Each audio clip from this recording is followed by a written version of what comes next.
Hello students, this is advocate Neeraj Gupta. इस video में हम स्टडी करेंगे डॉक्ट्रीन ऑफ स्ट्रिक्ट लायबिलिटी।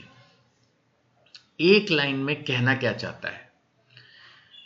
अगर आपने अपनी प्रॉपर्टी पर कोई डेंजरस आइटम लाई है, आइटम जरूर नहीं डेंजरस हो, अगर उसका वॉल्यूम ज़्यादा होगा तो वो डेंजरस बन भी सकती है। जैसे पानी एक बहुत सिंपल चीज़ है, लेकिन अगर ह्यूज क्वांटिटी में पानी भर दिया, ह्यूज क्वांटिटी में लकड़ी रख दी, पेट्रोल रख दिया, तो वो अपने आप, पेट्रोल तो खैर छोटी क्वांटिटी में भी हैजार्डियस है, डेंजरस है, रिस्की है।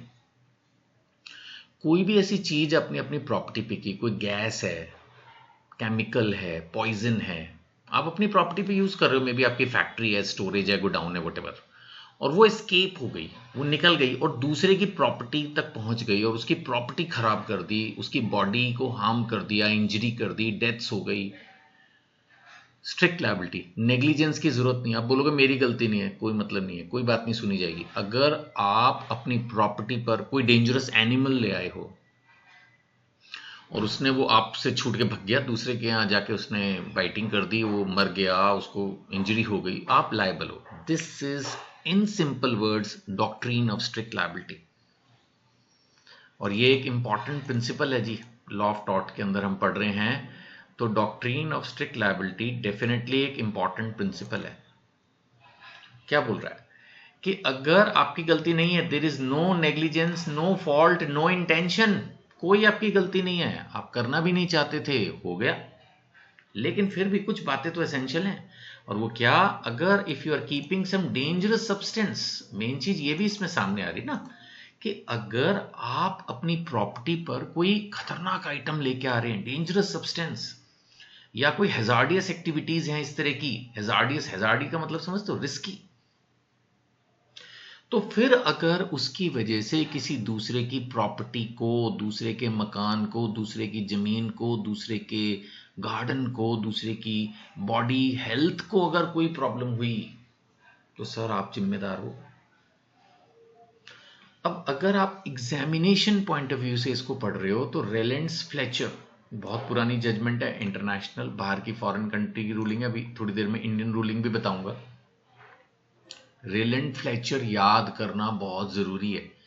मैं हमेशा पढ़ाते वक्त बोलता हूं कि एक 3 घंटे के एग्जाम में कम से कम 10 केस लॉ एग्जाम में ठोक के आने हैं, मतलब लिख के आने हैं, कैपिटल में अंडरलाइन कर करके। टीचर को लगना चाहिए कि हाँ भाई, ज़्यादा ना सही, कम से कम आपने 10 केस लॉ तो ढंग से तैयार किए हैं। ज़्यादा कर लो तो बहुत अच्छी बात है, बट 10 तो, अब आप एक लॉ स्टूडेंट हो तो 10 केस तो याद करके जाओगे हर एग्जाम में। तो रेलेंट फ्लेचर में क्या हुआ था? रेलेंट फ्लेचर में हुआ ये था कि उस बंदे ने एक रिजर्वोयर बनाया अपनी जमीन पर, यानी कि पानी का एक काफी बड़ा सा स्टोरेज। अब उसको नहीं पता था, कोई माइन शेफ्ट्स उसकी साइट के नीचे होंगी, जो वहां से वो पानी लीक होके दूसरे की जमीन पे पहुंच गया। और उसने क्या किया उस पानी ने? It flooded the Fletchers adjoining coal mines.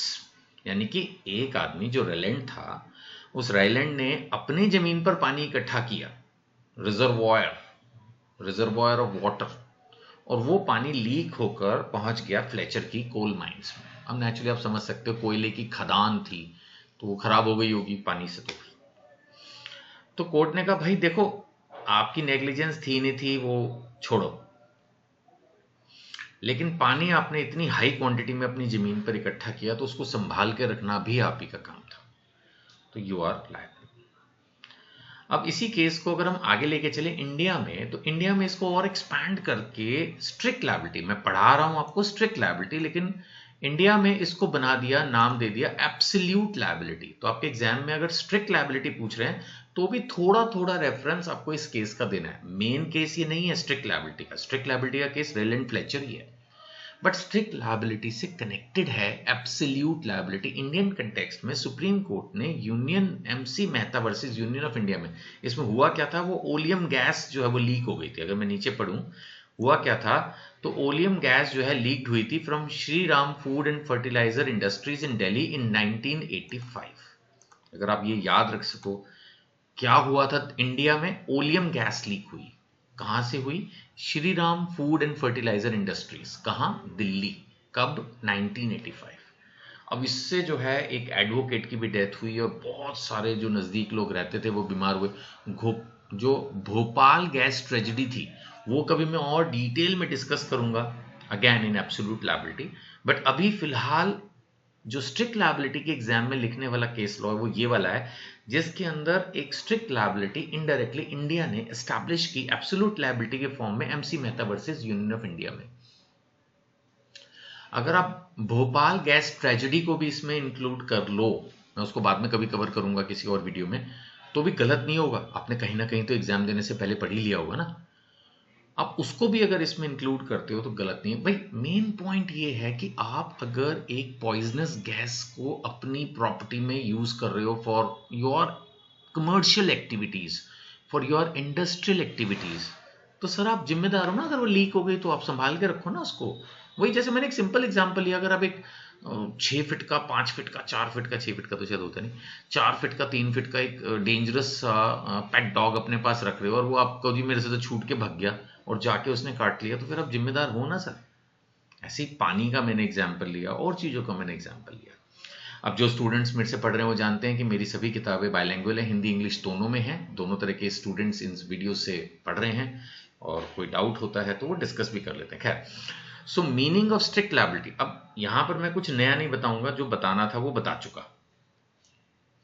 वही चीजें घूम घूम के आएंगी क्योंकि कंसेप्ट तो बस इतना ही था।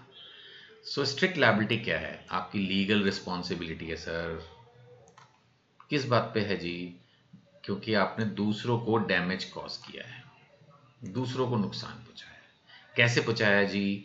आपकी एक्शंस और एक्टिविटीज ऐसी थी जिससे आपने किया, आपने कोई ऐसा हैजार्डियस सब्सटेंस अपनी प्रॉपर्टी में ले आए या कोई ऐसा प्रोसेस फॉलो कर रहे थे जिससे दूसरों को डैमेज हुआ और आपकी लीगल रिस्पॉन्सिबिलिटी खड़ी हुई। सर मेरी तो कोई गलती ही नहीं थी, मान लो तो आप ये प्रूव कर दो, तो भी सर आप लायबल हो। इसी का तो मतलब है strict liability, regardless of fault और नेग्लिजेंस। रिगार्डलेस, हम इस चीज को नहीं कंसीडर करना चाह रहे गुरुजी कि आपकी गलती थी या नहीं थी, बस अगर दूसरे को नुकसान हुआ आपकी वजह से हुआ, लॉ ऑफ टॉर्ट आपको जिम्मेदार माना जाएगा। Injured person does not need to prove negligence, जैसे वो था ना रेस इप्सा लॉक्विटर, ये कुछ कुछ वैसे ही जा रहा है नहीं, कि जो इंजर्ड पर्सन है उसको कोई नेग्लिजेंस प्रूव नहीं करनी, कुछ प्रूव नहीं करना कि आपने गलती की है ना, बस आपकी वजह से नुकसान हुआ। तो only requirement is to prove that damage is caused. Only requirement क्या है? दैट डैमेज वाज कॉज्ड, यही रिक्वायरमेंट है। और कैसे हुआ डैमेज? हुआ जी due to escape of dangerous substance. That is the main thing, कि जो नुकसान हुआ है वो कैसे हो गया? Due to escape of a dangerous substance. That is the idea. अब यहां पे ये भी लिखा है the principal is based on the idea that a person who creates a risk. अगर एक आदमी कोई एक रिस्क की सिचुएशन क्रिएट कर रहा है, the person who creates the risk has to bear the consequences. अब उसकी वजह से फिर जो कुछ भी होगा वो उसको झेलना पड़ेगा। बच कैसे सकता है उसको झेलने से? नहीं बच पाएगा ना। यही है मीनिंग ऑफ स्ट्रिक्ट लायबिलिटी। समझ में आ रही है बात?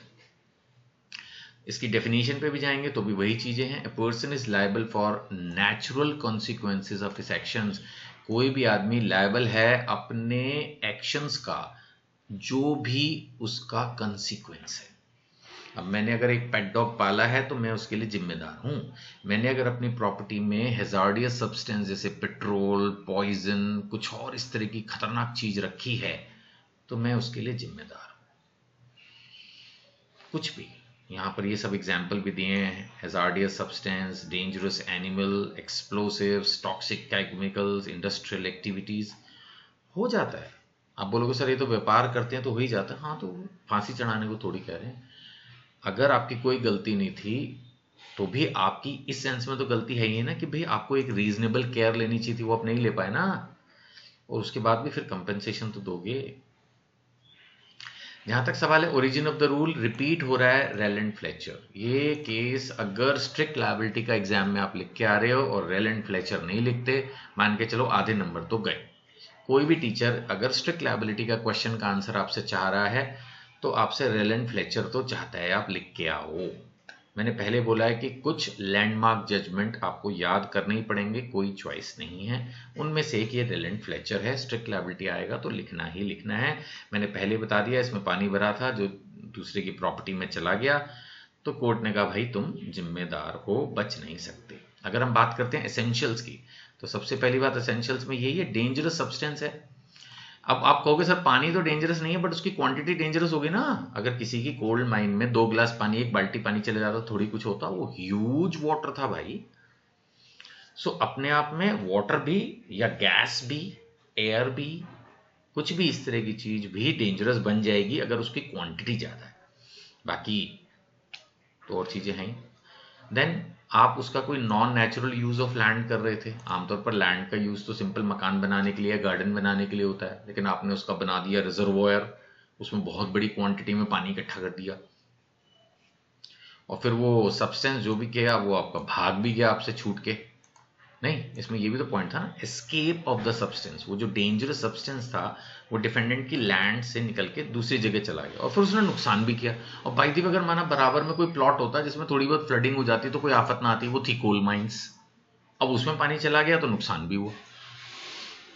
खैर अगर दूसरे के यहाँ खेत में पानी चला जाएगा तो ऐसा नहीं कि वो कुछ नहीं है, लेकिन अब मान लेते हैं कि थोड़ा बहुत पानी आ जाता और उसको तो खेती करनी होती, तो हो सकता है वो अपने आप में ब्लेसिंग इन डिस्गाइज हो जाती कि चलो अच्छा है, मेरे को पानी भरना था, इसका पानी बह गया, मेरे खेत में आ गया, हो गया, मजे आ गए।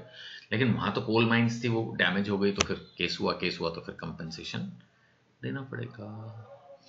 एक्सेप्शंस क्या है? Act of God. अब मान लेते हैं कि कोई बहुत जबरदस्त तूफान आ जाए, अर्थक्वेक आ जाए, बाढ़ आ जाए, एक्ट ऑफ गॉड, तो एक टाइम कुछ हद तक वो बेचारा डिफेंडेंट जो है बच जाएगा। या प्लेंटिफ की खुद की गलती हो, मान लेते मैंने एक सब्सटेंस रखा हुआ अपनी प्रॉपर्टी में, आपको तो नहीं कहा ना मैंने आके उसमें पंगे लो, छेद करो। अब मान लेते हैं प्लेंटिफ खुद आया और उसने मेरे वो गैस के सिलेंडर को बर्स्ट कर दिया, पटाखा छोड़ दिया उसके लड़के ने उस पर।